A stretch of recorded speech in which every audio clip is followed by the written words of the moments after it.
Hi, I'm Manny, and I'm going to be talking about why we should remove the 60-month limit on welfare. So first, I'm just going to refute some of the claims that Juan made. First, he said that states are allowed to have flexibility, which is true. They're allowed to change like time limits and stuff like that.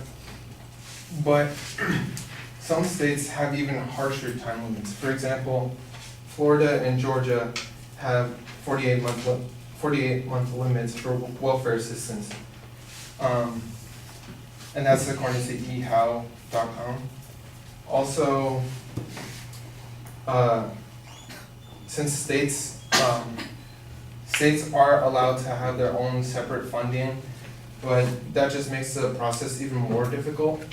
And some woman found that, or Olga Kazan from the Atlantic found when she interviewed women who use welfare, she said that the woman found the enrollment process for food stamps, WIC, which is the nutrition program for new moms, and disability easier than ones for TANF, which just shows how difficult the process already is.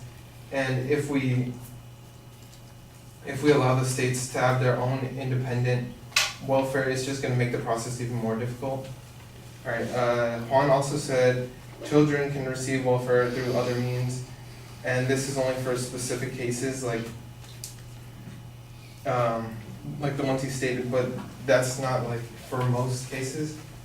He also said that welfare is a huge percent of the government budget, but I found on cbpp.org that the programs only account for 10% of the federal budget, which is not a huge amount.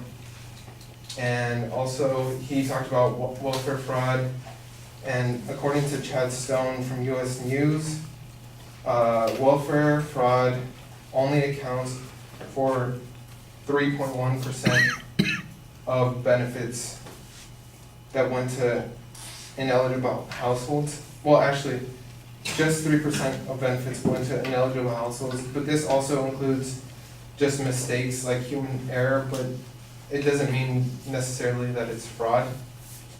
And I'll also include a couple solvency claims, or inherency claims. So terminated families are hurt by welfare, and according to Sandra Butler, from the Society Pages in May of 2013, more than 1 in 3. Okay, this is about families that have been terminated by the 5-year limit, and it says more than 1 in 3 lost a utility service such as electricity, and 1 in 5 reported being evicted from their home and having to relocate, often to overcrowded living conditions or to a homeless shelter.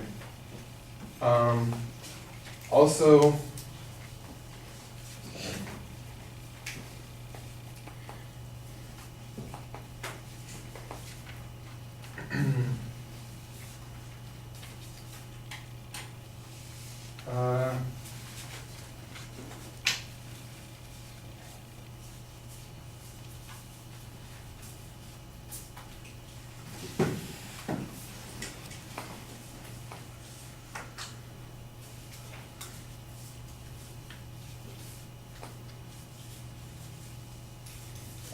that's all I have.